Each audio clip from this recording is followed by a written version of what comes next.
대속죄일은 이제 4일 남았습니다. D-4일. 우리가 대속죄를 1차 목적지로 향해서 가고 있습니다. 그 다음에는 우리가 초막절을 향해서 가게 됩니다.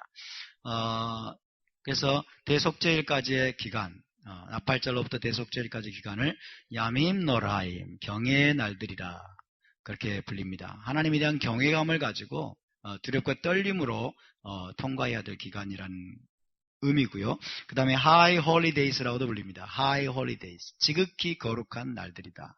High Holiday, 지극히 거룩한 날들. 왜 지극히 거룩한 날들이겠습니까? 대속죄일은 1년 중에서 가장 거룩한 날입니다. 아멘. 대속죄일은 1년 중에 가장 거룩한 날, 가장 하나님이 중요하게 여기는 날이고, 그 다음에 하나님이 구별해 놓으신 날입니다. 그 날을 향해서 지금 우리가 가고 있기 때문에 High Holidays, 지극히 거룩한 날들이라고 불립니다. 대속죄일이 4일 남았습니다. 4일. 대속죄일까지 우리가 계속해서 우리 자신을 점검하고 회개하고 예수와의 피로 우리 자신을 씻고 우리가 새롭게 날마다 거듭날 수 있기를 바랍니다. 날마다 우리가 거듭나는 거예요. 그래서 지금 통곡예배 앞에서 흰옷을 입고 하나님 앞에 지금 나가고 있는 모습을 보여주고 있습니다.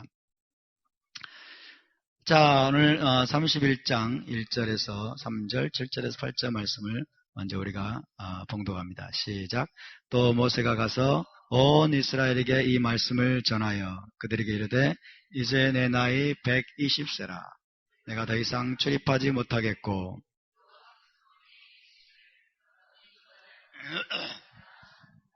여호와께서 이미 말씀하신 것과 같이 내 하나님 여호와께서 너보다 먼저 건너가서 이 민족들을 내 앞에서 멸하시고 내가 그 땅을 차지하게 하실 것이며 여호수아는 내 앞에서 건너갈지라.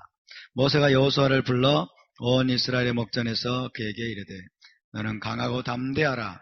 너는 이 백성을 거느리고 여호와께서 그들의 조상에게 주리라고 맹세하신 땅에 들어가서 그들에게 그 땅을 차지하게 하라.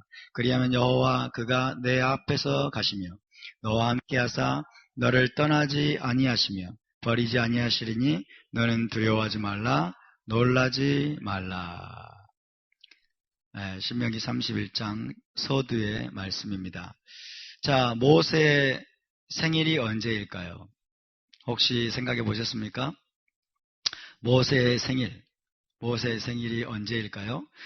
자, 모세는 이제 120세가 되었습니다. 120세가 되었는데 가장 이상적인 나이로 인식이 됩니다. 120세. 모세의 나이는 가장 이상적인 나이다. 그렇게 생각이 됩니다. 120년을 꽉 채운 나이죠. 모세의 나이가. 자, 유대적인 신앙 가운데 이런 신앙이 있습니다. 사람이 생일날 죽으면 그에게 원래 할당된 수명을 완전히 채운 것으로 이해를 합니다. 다 그런 것은 아니고 일부 유대적인 신앙 중에 이런 신앙이 있습니다. 생일날 죽으면 원래 할당된 수명을 다 채우고 죽은 것으로 이해를 하는 것이죠. 모세가 이렇게 고백하고 있습니다. 오늘 내 나이 120세라. 한글로는 번역이 잘못됐어요. 이제 이렇게 번역이 돼가지고 이것을 헷갈리게 만들어놨어요. 이제가 아니고 오늘입니다. 하이옴. 오늘 내 나이 120세라. 그래서 이것은 이렇게 이해할 수 있죠. 모세는 수명을 다 채우고 생일날 죽었음을 암시하는 내용으로 우리가 이해할 수 있겠습니다. 꼭 그렇게 이해하지 않을 수도 있지만 그러나 모세는 today, 하이옴, 오늘 내 나이가 120세라.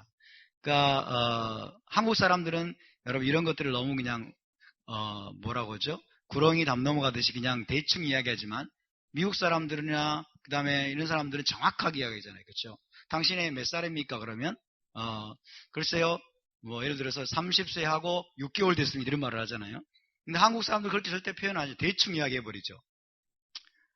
그러나 모세가 지금 그렇게 이야기하고 있는 것입니다. 오늘 내 나이가 120세라. 그렇게 이야기하고 있습니다. 그래서 모세는 생일날, 자기가 태어난 생일날 죽은 것으로 이해할 수 있겠습니다. 그래서 모세의 생일은 아달월 7일이다. 아달월 7일이다라고 이해가 됩니다. 전통적으로. 자, 예를 들어서 이스라엘 백성이 첫째 달 10일에 요단강을 건넜습니다. 모세가 죽은 다음에 아비벌 10일에 요단강을 건넜고요. 그 다음에 요단강을 건너기 3일 전에 여호수아가 준비하라고 명합니다. 준비를 명하고요. 그리고 이스라엘 백성은 모세의 죽음을 30일 동안 애곡했습니다. 모세의 죽음을 30일 동안 애곡을 하고 그 다음에 여호수아가 3일 전에 준비하라고 하고 그 다음에 3일 후에 첫째 달 10일에 요단강을 건넜어요. 그래서 이것을 역으로 계산해 보니까 아달월 7일이다. 아비벌 10일에 요단강을 건넜습니다. 역으로 추적을 해보니까 아달월 7일, 아달월 7일에 모세가 죽었고 모세가 죽은 날은 곧 모세가 태어난 날과 같다. 이것이 전통적인 그런 이해입니다. 자, 여호수아 4장 19절을 함께 읽습니다. 시작. 첫째 달 10일에 백성이 요단에서 올라와 여리고 동쪽 경계 길갈에 진침해. 자, 이스라엘 백성이 여호수아를 따라서 첫째 달 10일, 아비벌 10일에 요단강을 건넜습니다. 여호수아 1장 11절 시작. 진중에 두루다니며 그 백성에게 명령하여 이르기를 양식을 준비하라. 사흘 안에 너희가 이 요단을 건너 들어갈 것임이니라. 사흘 만에 이렇게 번역할 수도 있어요. 사흘 만에 너희가 요단을 건너 들어갈 것임이니라. 여호수아가 지금 준비하라고 명령하는 것입니다. 신명기 34장 8절입니다. 시작. 이스라엘 자손이 모압 평지에서 모세를 위하여 애곡하는 기간이 끝나도록 모세를 위하여 30일을 애곡하니라. 모세가 죽은 지 30일을 애곡했습니다. 그리고 3일이 지났습니다. 3일 동안 준비했습니다. 그리고 이제 첫째 달 10일에 요단강을 건넜던 것입니다. 그래서 모세의 생일과 죽은 날은 같다. 아비벌 10일에서 3일을 빼고 또 30일을 빼면 아달월 7일, 아달월 7일에 120세의 나이에 이상적인 그런 나이에 모세가 하나님께로 돌아갔다라고 이야기할 수 있겠습니다. 그래서 모세의 생일이 언제냐? 모세가 죽은 날도 모르는데 생일을 어떻게 알겠습니까? 우리 크리스찬들은. 그러나 모세가 죽은 날 아달월 7일, 생일도 아달월 7일이다 라고 이해하시면 되겠습니다. 자, 120세의 나이는 홍수 이후 인간에게 할당된 충만한 수명으로도 이해할 수 있습니다. 홍수 이후에 인간에게 하나님이 정해주신 충만한 수명으로 이해할 수 있겠습니다. 자, 홍수 이전에는 인간의 나이가 900세 이상을 넘어갔죠. 여러분이 아신 것처럼 아담은 몇 살에 죽었습니까? 930세. 무드셀라는 969세. 노아는 950세 죽었죠. 근데 홍수 이후에는 인간의 나이가 급격히 줄어들기 시작합니다. 대홍수가 일어난 다음에 인간의 나이가 급격히 줄어들죠. 왜 그러냐? 창세기 6장 3절을 보겠습니다. 시작. 여호와께서 이르시되 나의 영이 영원히 사람과 함께하지 아니하리니 이는 그들이 육신이 됨이라. 그러나 그들의 날은 120년이 되리라 하시니라. 그들의 날은 120년이 되리라. 이게 무슨 의미일까요? 이것이 두 가지 방식으로 해석할 수가 있습니다. 두 가지 방식으로. 첫 번째는 그 말씀을 하신 지 120년 뒤에 홍수 심판이 있을 것이다 라는 의미로 해석할 수 있고, 두 번째로는 장차 인간의 충만한 수명이 120세가 될 것이다. 그래서 학자들은 이 두 가지 의견을 가지고 서로 논쟁을 벌입니다. 그래서 이 두 가지 전부 다 우리가 이해할 수 있습니다. 하나님이 말씀을 하신 지 120년 후에 홍수가 있을 것이다. 혹은 인간의 수명이 이제부터는 120세가 될 것이다 라고 하나님이 말씀하신 것으로 우리가 해석할 수 있습니다. 그래서 실제로 홍수 이후에 살펴보니까 셈으로부터 시작해서 수명이 급격히 줄어들기 시작합니다. 그래서 아브라함은 몇 세? 175세. 적혀 있잖아요. 그죠? 이삭은 몇 세? 180세. 야곱은 147세. 아론은 123세에 죽습니다. 그죠? 홍수 이전과 이후가 완전히 달라지죠.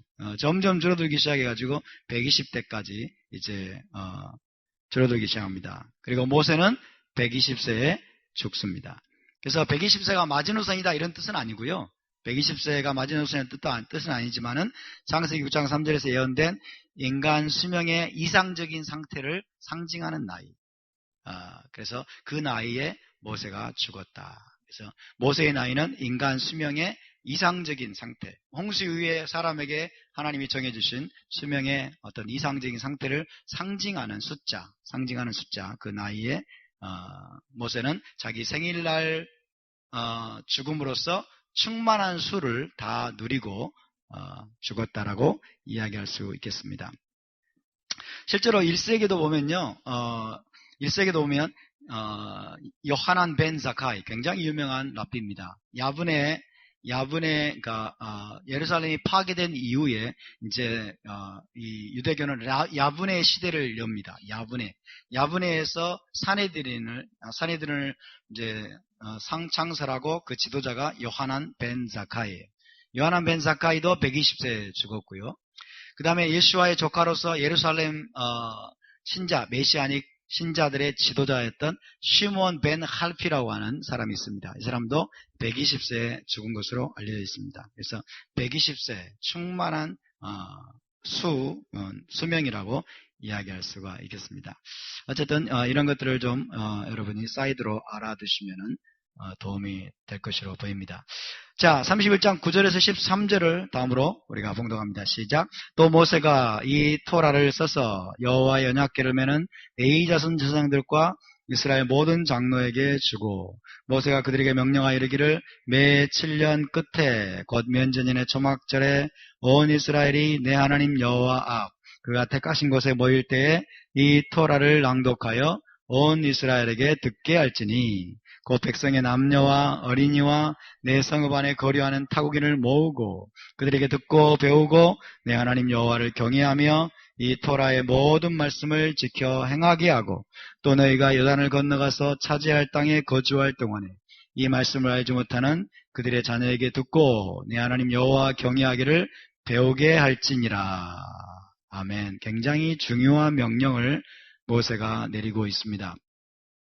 이것은 언약의 연속성과 관련된 명령입니다. 언약의 연속성. 언약이 지속되어야 된다는 뜻입니다. 성경적인 언약의 특징 중에 하나는 무엇입니까? 대대로 영원히 계승되고 전수되는 것이다. 대대로 영원히 계승되고 전수되는 것이다. 아브라함과 맺은 언약은 아브라함과만 맺은 것이 아닙니다.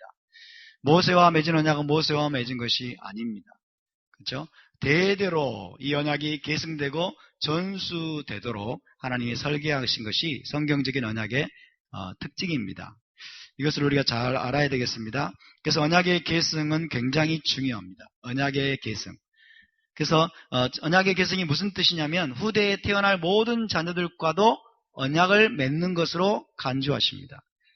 그래서 시내산에서 맺은 언약은 그들과만 맺은 것이 아니고 오늘 후대에 태어날 모든 자녀들과도 언약을 맺은 것으로 이해가 되고요. 두 번째로는 혈통과 또 무관합니다. 혈통의 자손들뿐만 아니라 그 언약 공동체의 접붙임을 받는 모든 이들에게도 동일하게 그 언약이 계승 적용되는 것입니다. 시내산에서 맺은 그 언약은 오늘 저와 여러분에게도 동일하게 계승되고 적용되는 것을 믿으시기 바랍니다. 할렐루야. 아브라함의 혈통적인 자손인 유대인들뿐만 아니라 혈통과 관계없이 언약 안에 들어온 저와 여러분에게도 모든 이방인들에게도 동일하게 이 언약이 계승되고 이 언약이 우리에게까지 지속되고 있음을 믿으시기 바랍니다. 이것이 성경적인 언약의 중요한 특징입니다. 우리가 이 사실을 분명하게 알아야 됩니다. 그렇다고 해서 여러분 이 언약의 모든 축복과 모든 언약의 약속들이 우리에게 자동적으로 다 이루어지느냐? 절대로 그것이 아닙니다. 책임이 있습니다. 우리가 해야 될 책임이 있어요. 언약 백성이 담당해야 될 책임을 하나님은 분명히 말씀하십니다. 첫 번째는 태어나는 모든 자녀들에게 언약의 조건들과 약속들에 대해서, 즉 토라에 대해서 부지런히 가르치고 교육해야 됩니다. 부지런히 가르치고 교육해야 된다라고 말씀하고, 두 번째는 후대의 자녀들은 부지런히 토라를 배우면서 조상의 언약에 개인적으로 헌신을 다짐하고 충성을 맹세해야만 됩니다. 아멘. 이것이 우리의 책임입니다. 언약이 수천 년 대대로 계승되고 대대로 지속되는 것이기 때문에 아무것도 하지 않아도 이게 언약이 그대로 우리 안에 이루어지느냐? 절대로 그것이 아니라는 거예요. 절대로 그것이 아닙니다. 부모 세대는 태어나는 모든 자녀들에게 언약의 모든 조건들과 약속들에 대해서, 토라의 말씀에 대해서 부지런히 가르치고 교육해야 될 책임이 있습니다. 여러분, 자녀들에게 이 토라를 부지런히 가르치시기를 축복합니다. 더불어서 후대의 자녀들은, 우리 자녀들은 부지런히 토라를 배워야 되고 그리고 조상들과 맺은 그 언약에 자기 자신이 직접 헌신해야 됩니다. 그리고 그 언약에 대한 헌신과 충성을 자기 스스로 자기의 의지로 그 충성을 맹세해야만 되는 것입니다. 아멘. 이것이 언약의 중요한 특징입니다. 자, 이스라엘의 성공은 어디에 달려 있겠습니까? 이스라엘이 국가적으로 공동체적으로 성공하려면 후 세대에 언약의 유산을 효과적으로 전해 주어야만 됩니다. 다음 세대를 효과적으로, 여러분 다음 세대에게 토라와 언약의 모든 유산들을 여러분 효과적으로 전해주고 물려주는데 우리의 성공이 달려있는 것입니다. 아멘. 그렇기 때문에 중요한 순간에 언약 갱신 의식을 행하고 토라 낭독 대회를 개최함으로써 이것이 가능하게 될 수 있습니다. 그래서 중요한 순간마다 언약 갱신 의식을 이스라엘이 행하죠. 그리고 토라 낭독 대회를 개최합니다. 그러면서 다음 세대를 가르치고 교육하는 일들을 하게 됩니다. 여러분, 우리의 성공은, 이스라엘의 접붙임 받은 저와 여러분의 성공은 어디에 달려 있겠습니까? 우리의 다음 세대들에게 이 언약의 유산을 효과적으로 물려주는데 달려 있음을 믿으시기 바랍니다. 우리의 자녀들에게 이 토라를 효과적으로 물려주지 못하고 이들이 토라를 준행하는 자들로 여러분 일어나지 못한다면 저와 여러분은 어떤 면에서는 실패자입니다. 우리는 실패자입니다. 토라는 우리 자신의 세대로 끝나지 않습니다. 할렐루야. 토라는 나 자신의 세대로 끝나지 않습니다. 그래서 우리 교회가 지금 계속해서 토라 홈스쿨링, 메시아의 홈스쿨링을 해서 기도하고 준비하고 지금 그런 시간들을 보내고 있는 것입니다. 이 시간들이 우리에게 너무 중요합니다. 특별히 하나님은 7년마다 모세를 통해서 7년마다 즉 안식년이 끝나는 해 초막절에 예루살렘에서 언약갱신 의식을 가져라. 언약갱신 의식을 갖고 토라를 낭독해라. 그럼으로써 언약의 자손들 모두가 언약의 멍에 토라를 기꺼이 짊어지는데 동의하게 하라고 말씀하는 것입니다. 이 언약을 여러분 예루살렘에서 이 언약의 말씀이 선포되고 낭독되는 것을 듣는 모든 이들이 기쁨으로 그 언약의 멍에를 어깨에 짊어지는 거예요. 기쁨으로 내가 토라를 내 어깨에 짊어지고 가겠습니다라고 거기에 동의하게 만드는 것입니다. 할렐루야. 그래서 이것이 너무나 중요한 것입니다. 언약갱신 의식과 토라 낭독 대회. 그래서 구성원들 모두가 후세대들 모두가 그 토라의 멍에를, 천국의 멍에를 어깨에 짊어지겠습니다.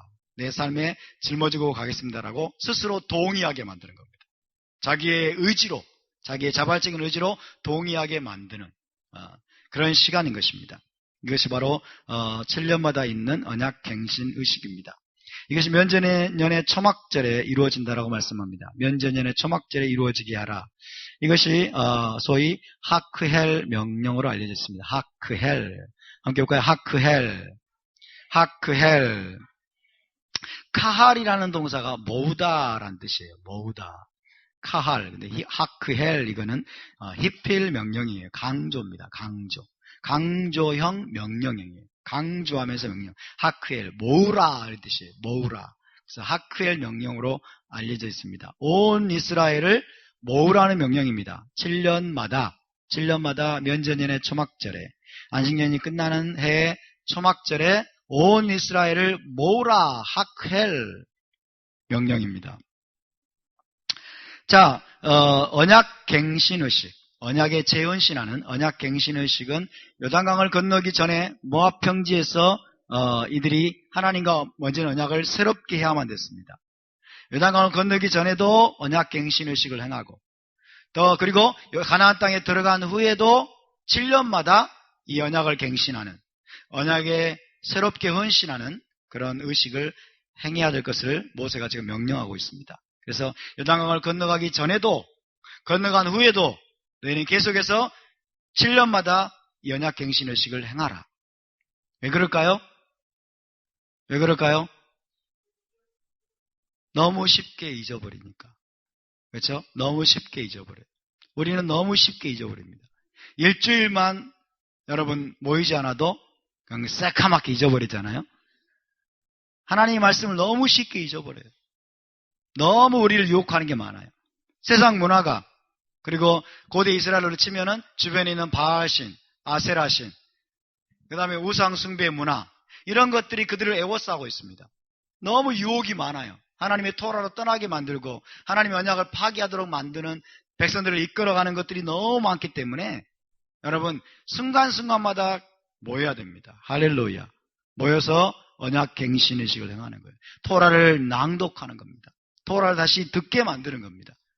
다시 한번 언약에 재헌신하게 만드는 거예요.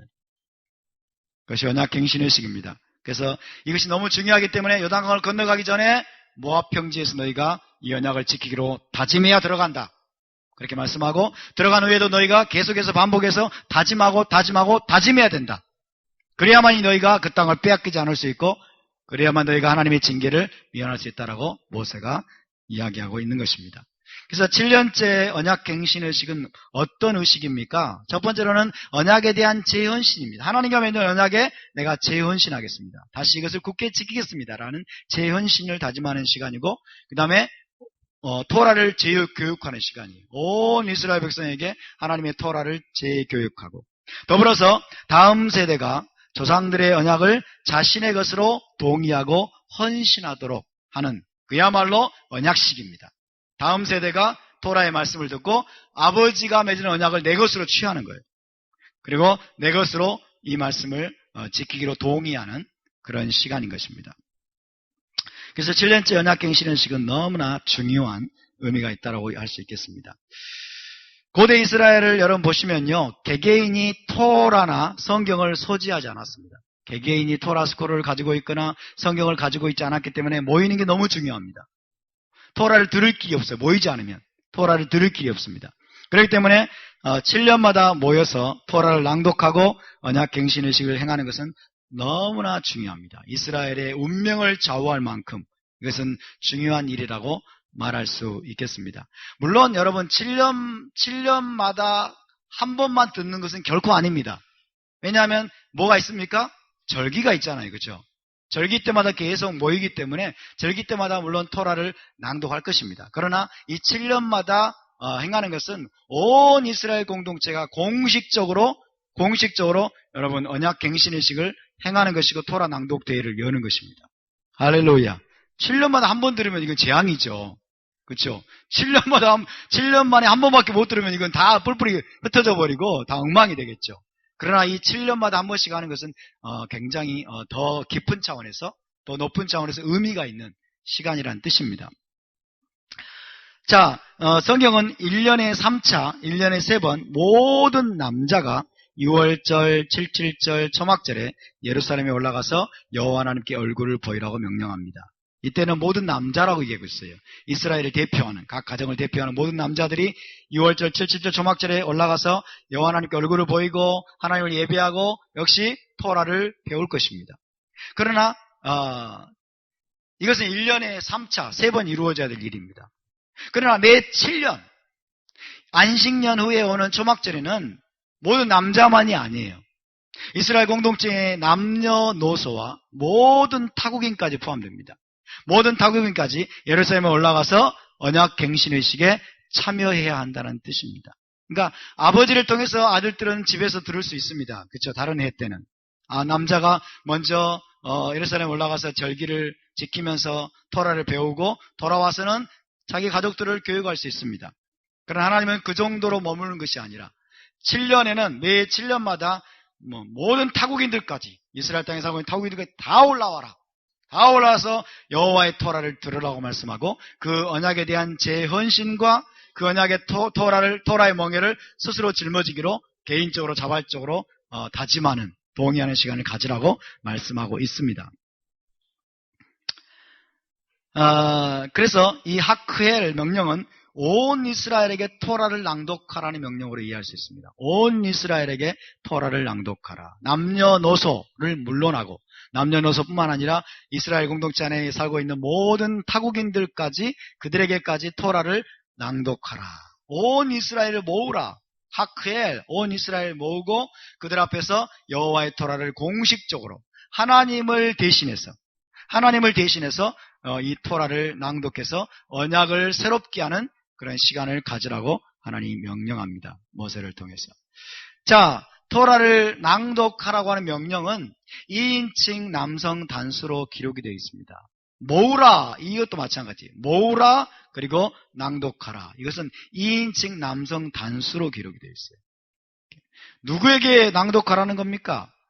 온 이스라엘을 모을 권위가 있는 왕의 책임으로 현인들은 해석을 했습니다. 모세가 지금 2인칭 남성 단수에게 명령하는 거예요. 남성 단수에게 너는 모으라 그리고 낭독하라. 모세가 누구한테 명령하는 것이냐? 온 이스라엘을 예루살렘에 모을 수 있는 권위가 있는 한 사람, 그는 왕이다 라고 해석이 되었습니다. 그래서 장소는 어디입니까? 내 하나님 여호와 앞 그가 택하신 곳. 이것은 예루살렘 성전을 가리킵니다. 내 하나님 여호와 앞 그가 택하신 곳에 온 이스라엘을 모으고 토라를 낭독하라고 말씀하고 있는 것이죠. 예루살렘 성전에, 예루살렘 중에서도 성전입니다. 성전에 모으라고 말씀하고 있습니다.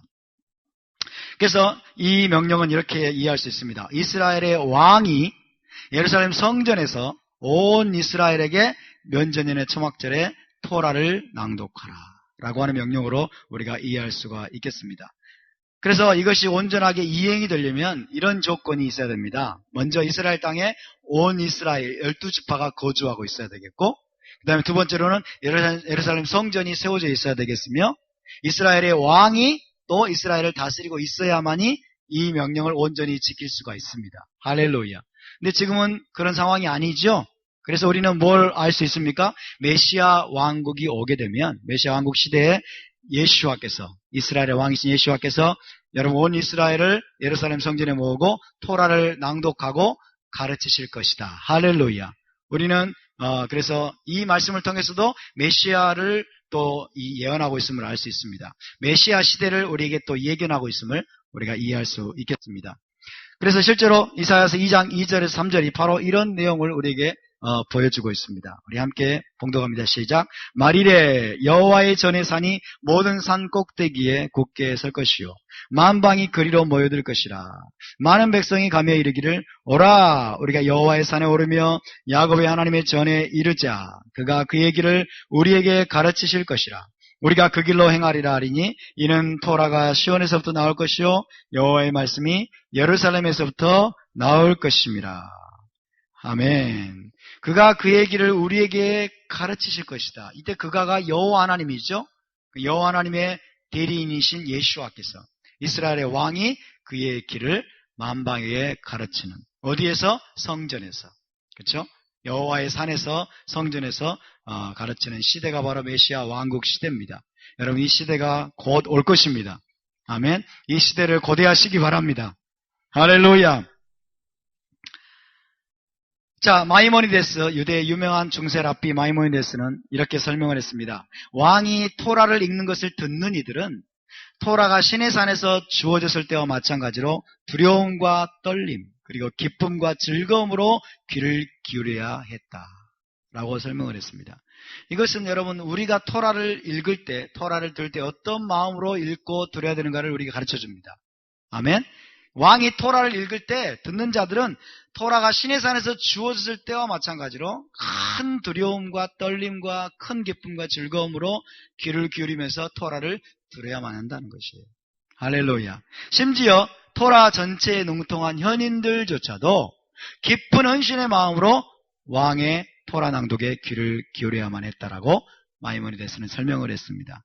그래서 토라를 제 아무리 많이 아는 랍비 현인들조차도 왕이 온 이스라엘 앞에서 토라를 낭독할 때는 굉장히 깊은 헌신의 마음을 가지고 토라의 말씀을 경청하면서 그 말씀을 마음에 새기는 마음으로 들었다는 것입니다. 그래서 마치 전능하신 하나님으로부터 직접 듣는 것처럼, 전능하신 하나님이 직접 낭독하는 것처럼, 하나님으로부터 직접 듣는 것처럼 그렇게 들어야 한다는 것을 이야기하고 있는 것입니다.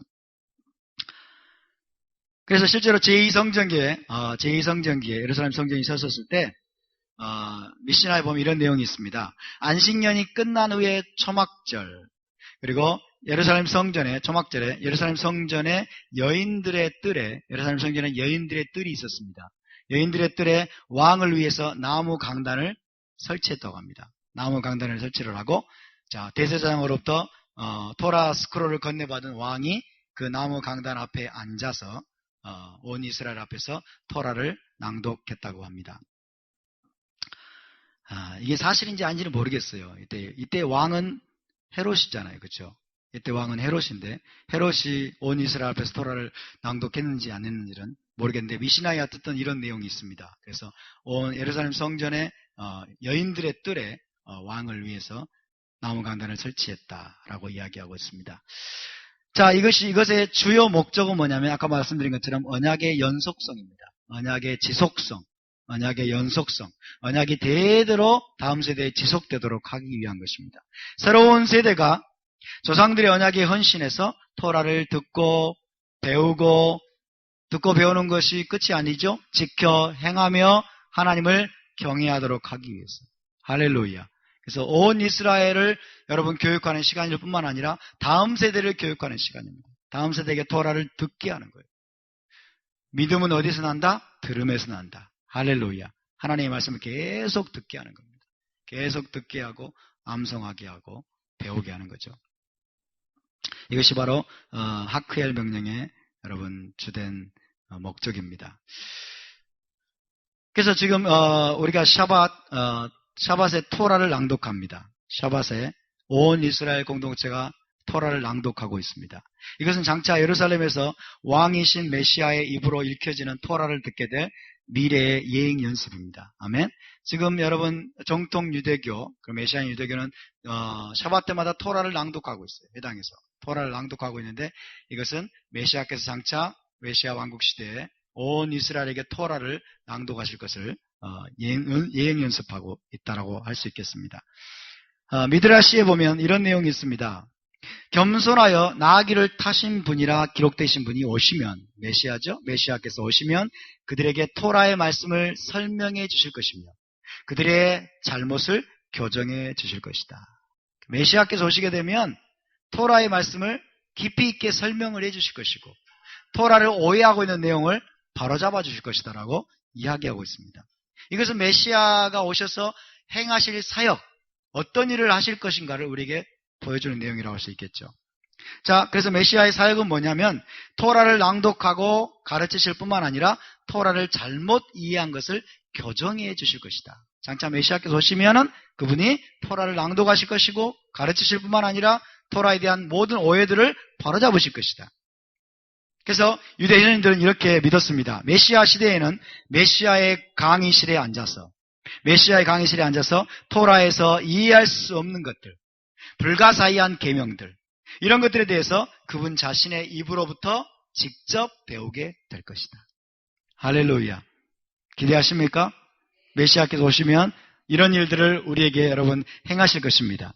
우리가 메시아의 토라 강의실에 들어가게 될 것입니다. 메시아께서 토라의 깊은 것들을 우리에게 계시해 주실 것이고 토라에서 도저히 수천 년 동안 이해했지만 깨닫지 못했던 것들, 이해할 수 없었던 것들, 또 잘못 알아왔던 것들을 다 가르쳐 주시고 바로잡아 주시고 그렇게 해 주실 것이다. 할렐루야. 이것이 메시아의 사역 중의 일부입니다.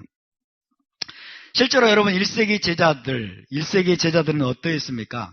회당에서 예수와께서 토라를 실제로 낭독하셨습니다. 그리고 그분이 깊은 차원에서 토라를 설명하셨어요. 뿐만 아니라 직접 그분이 가르치시는 토라를 1세기 제자들이 배웠습니다. 이것은 메시아 시대를 그리 맛본 것입니다. 아멘. 메시아께서 실제로 오셔가지고 여러분 회당에서 토라를 낭독하셨고 토라를 가르치셨고 그리고 오해하고 있는 것들을 바로잡아 주셨죠. 잘못 이해한 것들을 바로잡아 주셨고 또 제자들만 모아놓고 또 깊이 있는 비밀들을 가르쳐 주셨습니다. 할렐루야. 그러니까 장차 오셔서 마지막 때 오셔서 그분이 행하실 일들을 맛배기로 보여주신 거예요. 그러니까 저와 여러분은 어떻습니까? 우리에게는 복음서 같이 오셨습니다. 우리가 복음서를 읽을 때마다 우리가 1세기 여러분 제자들과 함께 동참하게 되는 것입니다. 우리도 메시아 시대를 맛보게 되는 것입니다. 유대인들은 도무지 알지 못하는, 그렇죠? 정통 유대인들은 도무지 알지 못하는 놀라운 토라의 비밀들을 여러분 복음서에 우리 주님이 계시해 주셨습니다.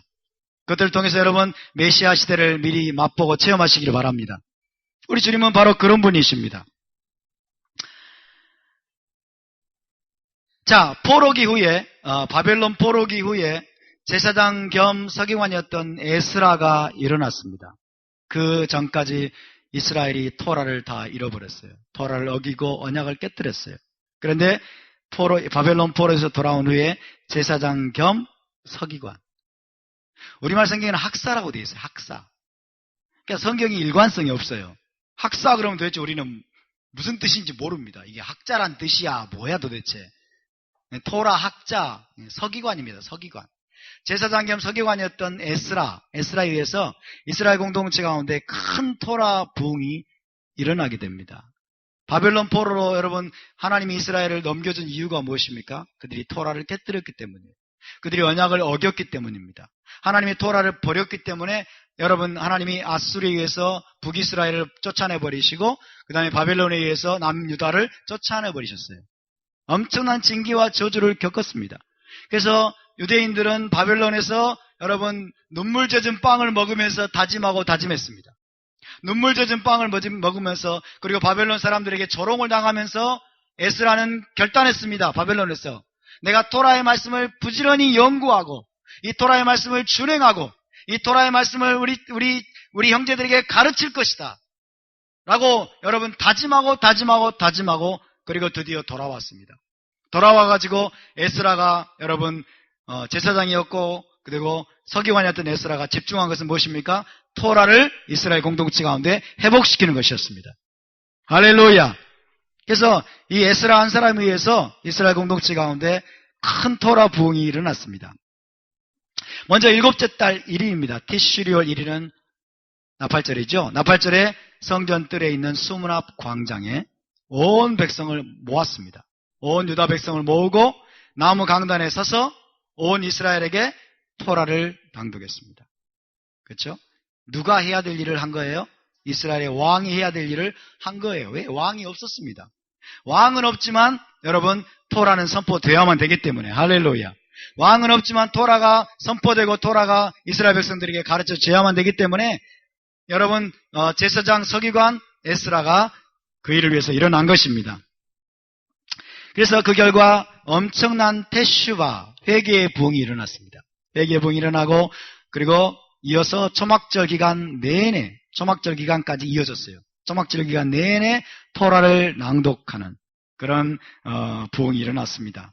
자, 느헤미야 우리 8장 1절에서 3절 그리고 13, 18절 여기까지 읽어보겠습니다. 시작. 일곱째 달에 이르러 모든 백성이 일제히 수문 앞 광장에 모여 학사 에스라에게 여호와께서 이스라엘에게 명령하신 모세의 토라책을 가져오기를 명하매 일곱째 달 초하루에 제사장 에스라가 토라책을 가지고 수문 앞 광장에서 새벽부터 정오까지 남자나 여자나 알아들을 만한 모든 사람 앞에서 읽음에 뭇백성이 그 토라책에 귀를 기울였는데 이 토라가 선포되는 걸 낭독되는 걸 듣고 모든 백성들이 통곡하기 시작했습니다. 울기 시작했습니다. 세상에 우리가 이 언약을 어겼기 때문에 바벨론 70년 동안 포로로 쫓겨갔구나. 그러면서 울고 통곡하기 시작했어요. 그래서 여러분 에스라가 뭐라고 말합니까? 이날은 여호와의 성일이니 울지 말라. 나팔절이잖아요. 그렇죠? 이날은 여호와의 성일이니 너희가 근심하지 말고 울지 말아라. 오히려 여호와를 기뻐하라. 여호와를 기뻐하는 것이 너희의 힘이니라. 할렐루야. 그래서 여러분 계속해서 이제 초막절을 지키기 시작합니다. 이제 나무를 다 꺾어다가 초막절을 지키면서 초막절 기간 내내 또 계속해서 토라를 낭독하는 것입니다. 지금 하크의 명령을 지금 에스라가 지금 이루고 있는 거예요. 초막절에 낭독하는 거죠. 시작. 에스라는 첫날부터 끝날까지 날마다 하나님의 토라책을 낭독하고 무리가 이래 동안 절기를 지키고 여덟째 날에 규례를 따라 성회를 열었느니라. 여덟째 날은 쉐미니 아제레트가 되겠습니다. 그래서 이 에스라 한 사람 그리고 에스라의 제자들이 위해서 이스라엘 공동체 가운데 지금 토라가 회복이 되기 시작했습니다. 에스라와 토라 학자들 바벨론 포로에서 돌아온 에스라와 토라 학자들은 하크엘 명령의 범위와 빈도를 확장시켰습니다. 확장시켜가지고 회당이라고 하는 지역 모임을 만들었어요. 이 회당은 사실은 바벨론에서도 시작이 됩니다.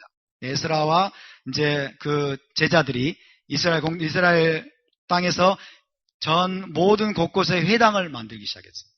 회당이라는 지역 모임을 만들고 주간 토라 낭독 사이클을 도입합니다. 매주마다 토라를 낭독할 수 있는 사이클을 만들어요.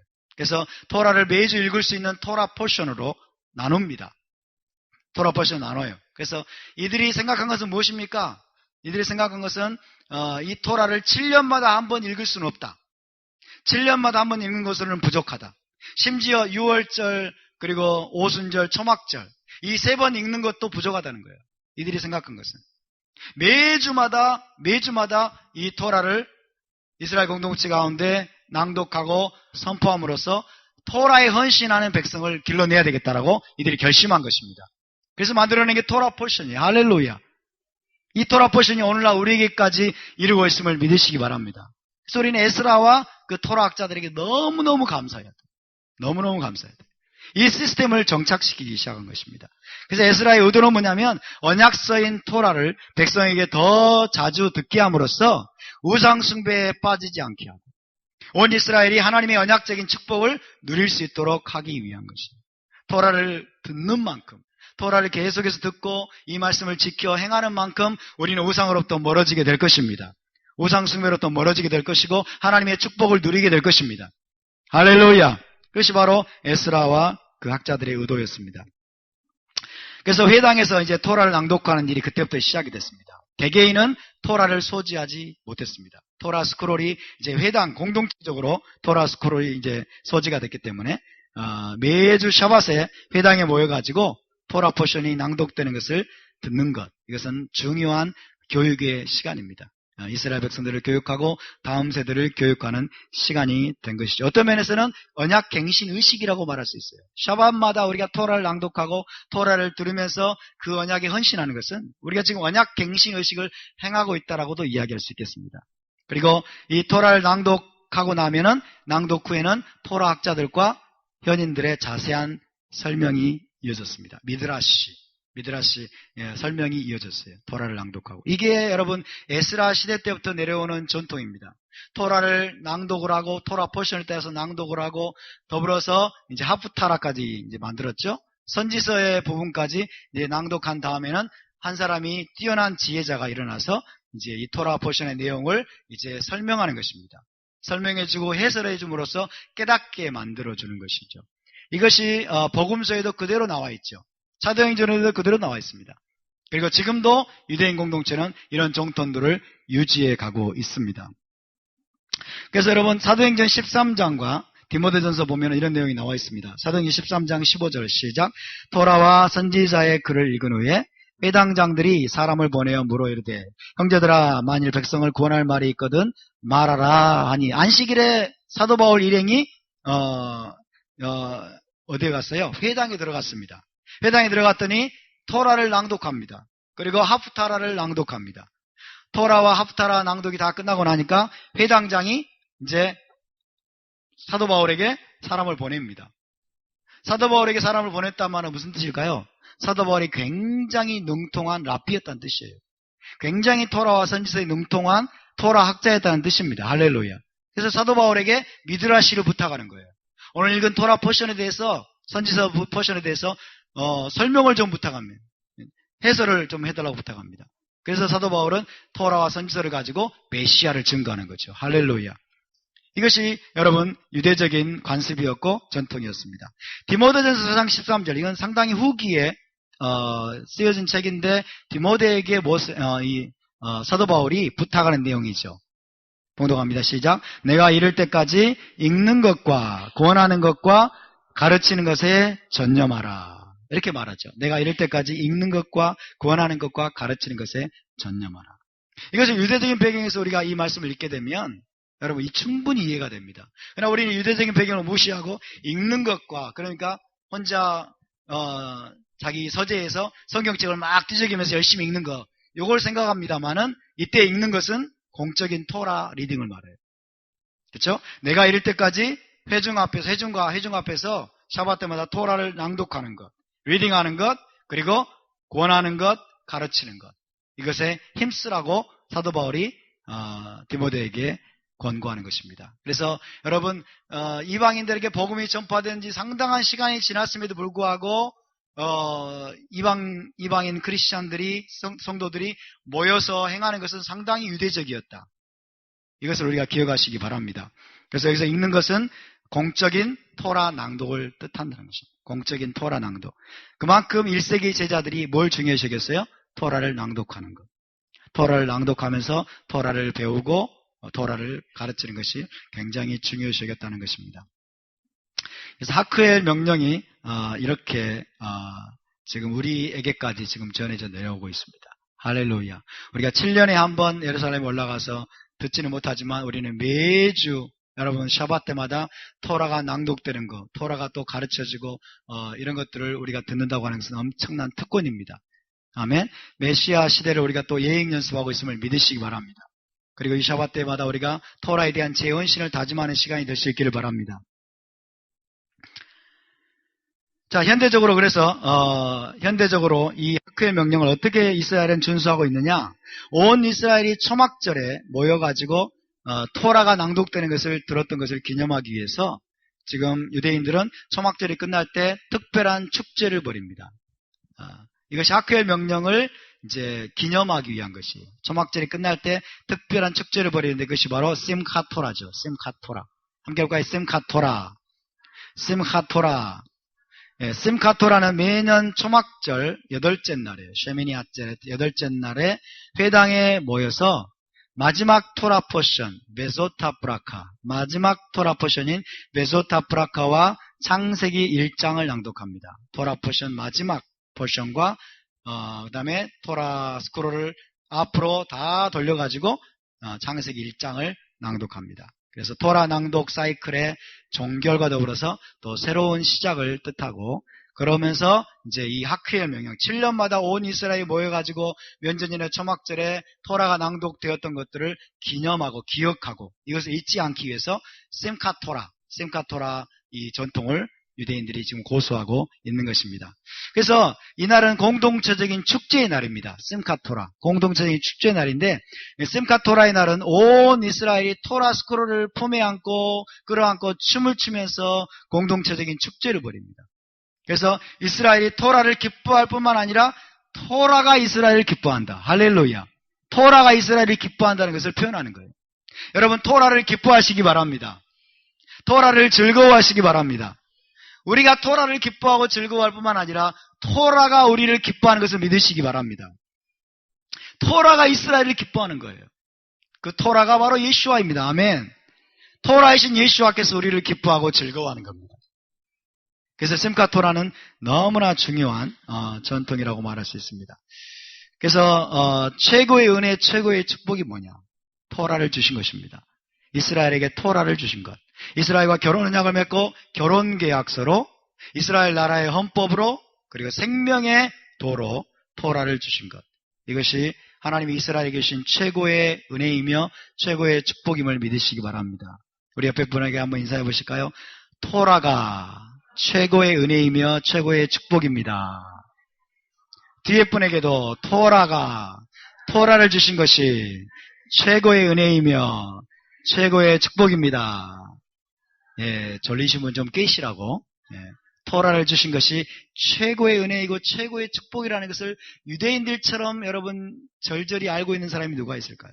얼마나 기쁘고 즐거우면 토라를 스크롤을 끌어안고 춤을 출까요? 그렇죠? 토라를 끌어안고 막 춤을 추고 거리 행진을 벌이고 심카토라 초막절과 심카토라 때 한번 이스라엘 가고 싶어요. 여러분 때문에 못 갑니다. 이 공동체 때문에 갈 수가 없습니다. 나중에 기회가 되면 갈 수 있겠지만은 그래서 이스라엘 유대인들이 얼마나 이 토라를 즐거워하는지 그러니까 하나님과 언약을 맺은 백성은 당연히 토라를 즐거워해야 됩니다. 아멘. 당연히 토라를 기뻐해야 됩니다. 근데 우리 여러분 전통적인 기독교는 지금까지 토라를 너무 무겁게 여겼잖아요. 토라를 그냥 아주 미워했어요. 한마디로 말하면.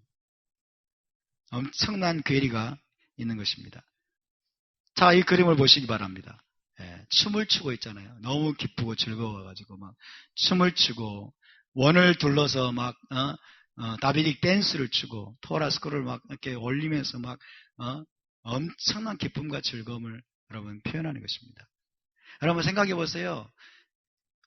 만유보다 크신 창조주 하나님이 신이 여러분 우주보다 크신 신이 이스라엘이라는 나라를 선택해서 그 이스라엘 나라와 언약을 체결한 거예요. 그리고 토라를 주신 거예요. 결혼계약서로. 이보다 놀라운 일이 있겠습니까? 세상 어떤 신이 여러분 그 일을 행하겠습니까? 다른 신들은 재물이나 바치라고 그러지. 재물이나 바치라고 그러지. 여러분 자기 자신의 계시인 토라를 주겠습니까? 정말 놀라운 일이에요. 여러분 우린 자다가도 벌떡 깨야 돼. 이 토라가 깨달아진 것에 대해서. 토라가 여러분 우리가 깨달아지고 이 토라가 우리에게 열린 것에 대해서는 정말 새벽 3시에도 벌떡 깨야 됩니다. 새벽 3시에 깨시는지 제가 점검에 들어가겠습니다. 벌떡 깨가지고 정말 이 어인 은혜입니까? 이 어인 은혜이고 이 어인 축복입니까? 그런 역사가 일어나길 바랍니다. 할렐루야.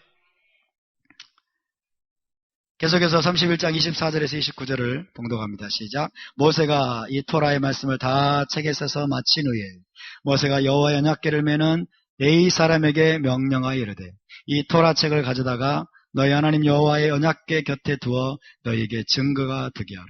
내가 너희의 반역함과 목이 곧은 것을 아나니 오늘 내가 살아서 너희와 함께 있어도 너희가 여호와를 거역하였거든. 하물며 내가 죽은 후의 일이야. 너희 지파 모든 장로와 관리들을 내 앞에 모으라. 내가 이 말씀을 너희 그들의 귀에 들려주고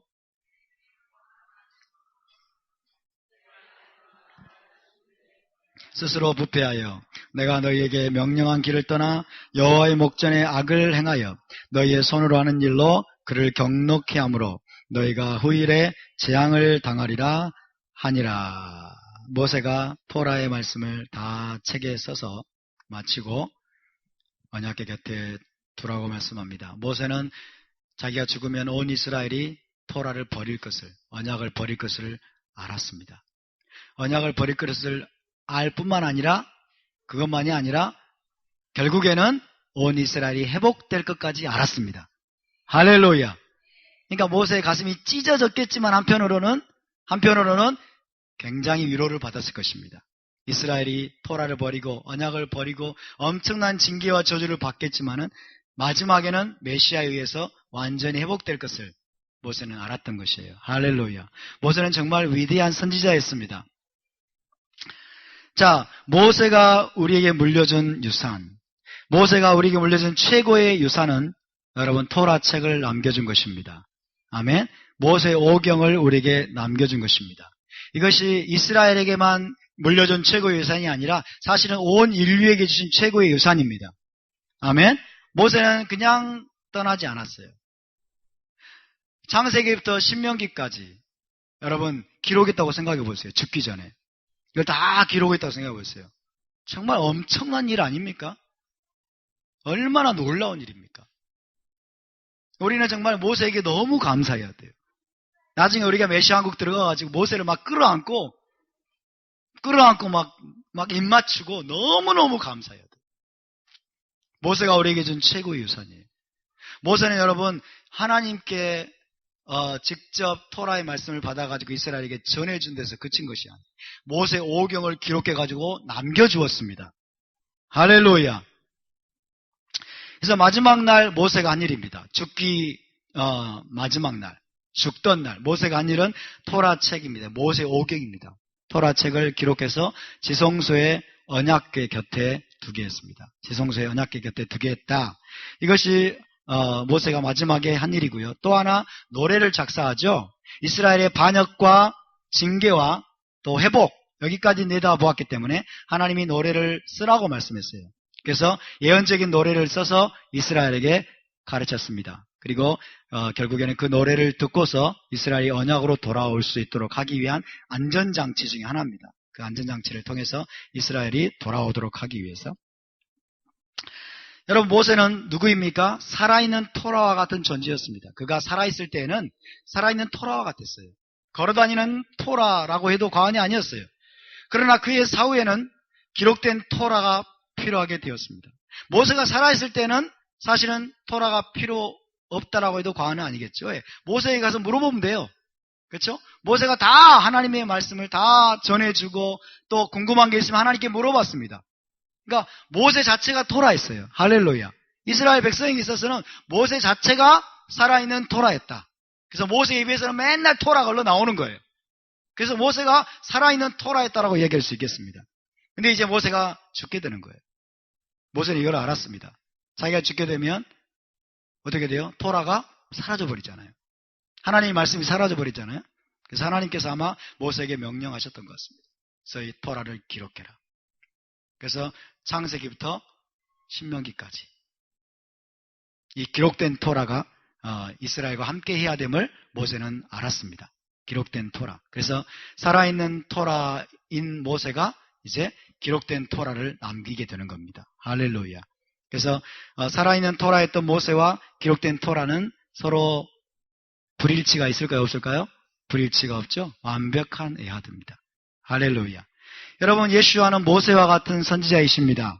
예수와가 모세와 같은 선지자라는 뜻은 예수와가 또한 살아있는 토라이시라는 뜻입니다. 토라가 육신이 되신 분이십니다. 기록된 토라와 완벽한 하나, 에하드가 되신 분이십니다. 예수와는 토라를 완벽하게 살아내셨습니다. 그분은 토라 자체이십니다. 그리고 모든 토라는 예수와를 계시합니다. 할렐루야. 모든 토라는 예수와를 계시합니다. 여러분은 예수와를 선택하시겠습니까? 토라를 선택하시겠습니까? 여러분 율법을 선택하시겠습니까? 예수와를 선택하시겠습니까? 율법이냐? 복음이냐? 율법이냐? 은혜냐? 그렇죠? 기독교가 우리에게 잘못 가르쳐 준 거예요. 둘 중에 하나를 선택해라. 너희는 율법이냐? 예수님이냐? 그죠? 그러나 그것은 전적인 오해에서 비롯된 것입니다. 우리는 A or B가 아니에요. and B입니다. A and B. 예수와냐 토라냐가 아니라 예수와 토라 모두가 필요합니다. 아멘? 왜냐하면 예수와 토라는 하나이기 때문에 예수와 없는 토라는 상상할 수 없습니다. 토라 없는 예수와도 상상할 수 없습니다. 아멘? 우리에게는 기록된 토라와 살아있는 토라 예수와 모두가 필요합니다. 할렐루야. 이것을 우리가 깨닫게 되기를 바랍니다. 토라 없이는 예수와처럼 살 수 없습니다. 그렇죠?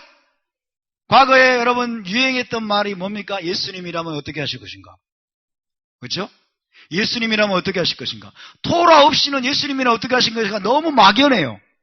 너무 막연해요. 그냥 도덕적인 어떤 내용밖에 생각 못해요. 예수님이라면 어떻게 하시겠습니까? 예수님이라면 어떻게 하시겠습니까? 안식일 예배를 드리겠죠. 예수님은 어떻게 하시겠습니까? 절기를 지키시겠죠. 예수님이라면 어떻게 하실 것인가? 음식법을 지키시겠죠. 아멘? 이런 것들이 다 패키지로 들어있는 거예요, 여러분. 토라가 없으면 예수님이라면 어떻게 하실 것인가에 대한 답이 안 나옵니다. 답이 나오더라도 너무 부분적인 것일 뿐이에요. 추상적인 것일 뿐이에요. 토라 없이는 예수와처럼 살 수 없습니다. 한번 따라볼까요? 토라 없이는 예수와를 알 수 없고 예수와처럼 살 수 없습니다. 왜 그래요? 토라가 예수와를 계시하고 있기 때문에. 아멘? 모든 토라가 예수와를 계시하기 위해서 주어진 것이기 때문에 우리가 예수와를 알려면, 그리고 예수와처럼 살려면 토라가 필요한 것입니다. 아멘? 토라가 필요한 것입니다. 그래서 우리는 둘 중에 하나를 택이라는 것이 아닙니다. 둘 중에 하나를 선택하는 것이 아닙니다. 우리는 예수와 토라 모두가 필요합니다. 할렐루야. 하나님 우리에게 여러분 이 이중적인 축복을 주셨습니다. 이 이중적인 축복을 여러분 받으시기 바랍니다. 취하시기 바랍니다. 더블 블레싱이에요. 더블 블레싱. 자, 모세는 결국 예견합니다. 장차 이스라엘이 토라를 버릴 것과 토라를 재발견할 것을 모세가 예측한 것 같아요. 모세가 이렇게 명령합니다. 이 토라책을 언약궤 곁에 두어 너희에게 증거가 되게 하라. 그래서 이것은 이스라엘이 언약의 토라를 버릴 것과 아마도 성전 안에서 다시 토라를 발견하리라는 것을 예견했던 것으로 우리가 이해할 수 있겠습니다. 이 토라책을 언약궤 곁에 두어 언약궤 곁에서 혹은 성전 안에서 토라를 발견하게 되면 이것이 이스라엘에게 증거가 되게 하라는 것이에요. 그래서 아마 성전 안에서 다시 토라를 발견하게 될 것을 모세가 알지 않았을까 하는 생각이 듭니다. 실제로 토라가 재발견됩니다. 토라가 다시 발견됩니다. 어디에서? 성전 안에서. 기가 막힐 노릇이죠. 그렇죠? 성전을 드나들면서도 토라가 없었던 거예요. 성전을 드나들면서도 토라 없이 여러분 토라와 무관하게 하나님을 섬긴다고 했던 거예요. 요시아 왕 때까지 이스라엘 백성들이 성전도 있었습니다. 성전을 드나들었어요. 성전에 희생제사도 드렸습니다. 제사장도 있었습니다. 근데 기가 막힌 것은 뭔지 아십니까? 토라가 없으니까 토라를 잃어버리게 되니까 성전 안에서 바알신을 섬겨요. 성전 안에 아세라상을 세워놓습니다. 성전 안에서 바알신과 아세라 신의 제사장들이 버젓이 희생제사를 드려요. 기가 막힌 현실이 발견돼요. 이것이 여러분 요시아 시대 이전까지 있었던 일입니다. 성전 안에서 우상을 숭배하는 거예요. 성전 안에서. 왜 그럴까요? 토라를 잃어버렸어요. 토라를 잃어버렸어요. 토라를 잃어버리면 우리의 신앙이 그렇게 혼합주의적으로 갈 수밖에 없다는 것을 가르쳐주는 것입니다. 그리고 해석하게 된 것이 기독교 2000년의 역사입니다. 토라를 잃어버렸기 때문에, 토라를 버렸기 때문에 여러분 성전이라고 하는 이 메시아 공동체 안에 뭐가 들어옵니까? 성탄절이 들어오고 부활절이 들어오고 그리고 사순절이 들어오고 그리고 또 뭐가 들어와요? 기복주의가 들어오고 성공주의가 들어오고 그렇죠? 기복주의, 성공주의가 바알과 아세라예요. 바알과 아세라는 뭐 형통을 가르치는 거예요. 그렇죠? 풍요의 신입니다. 풍요의 신. 토라가 없으니까 토라를 철저하게 가르치고 공부하지 않으니까 여러분 교회 안에 뭐가 들어와요? 기복주의, 성공주의가 들어와요. 그 다음에 물질 만능주의가 들어와요. 그래서 성전 안에서 지금 바알신과 아세라신을 숭배하고 있는 이 혼합주의적인 모습으로 기독교가 많이 변질되었다. 우리는 그렇게 인정하지 않을 수 없습니다. 요시아 시대 이전의 이스라엘 상황과 똑같은 것입니다. 이유가 뭐예요? 토라를 잃어버렸기 때문에. 토라를 잃어버렸기 때문에. 토라는 여러분 우리의 여호와 하나님을 어떻게 섬길 것인가를 구체적으로 가르쳐주는 예배의 매뉴얼입니다. 구체적인 예배의 매뉴얼이에요. 하나님을 어떻게 예배해야 됩니까? 여러분 하나님을 어떻게 예배해야 돼요? 토라와 성령으로 예배해야 돼요. 토라를 버리고 성령으로만 예배하면 된다라고 생각하는 것이 기독교적인 사고지만은 그렇게 되면 이것은 여러분 엉뚱한 방향으로 가게 됩니다. 토라와 성령, 할렐루야. 토라와 성령, 진리 안에서 예배를 드려야 됩니다. 진리 안에서. 진리 안에서만 하나님을 예배할 수 있어요. 토라 안에서만 우리가 하나님을 예배할 수 있어요. 진리가 무엇입니까? 토라가 진리입니다. 아멘. 그리고 성령님은 진리의 영이십니다. 성령은 진리의 영이신 거예요. 토라의 영이신 거예요. 토라를 잃어버린 것은 이건 정말 끔찍한 재앙입니다. 엄청난 재앙이에요. 놀랍게도 여러분 요시아 왕 때 제사장 힐기야가 여호와의 성전을 수리하다가 왕의 명령을 받고 여호와의 성전을 수리하다가 그 성전 안에 후미진 곳에서 여호와의 성전에서 토라 책을 발견합니다. 제사장이 성전에서 섬기고 있었는데도 그때까지 발견을 못한 거예요. 토라책이 있는지도 몰랐던 거예요. 정말 기가 막힌 일 아닙니까? 여호와의 성전에서 토라를 발견했어요. 그때까지 이스라엘이 언약의 토라를 버렸다는 의미인 것입니다. 열왕기하 22장 8절 11절 시작. 대제사장 hil기야가 서기관 사반에게 이르되 내가 여호와의 성전에서 율법책을 발견하였노라 하고 hil기야가 그 책을 사반에게 주니 사반이 읽으니라.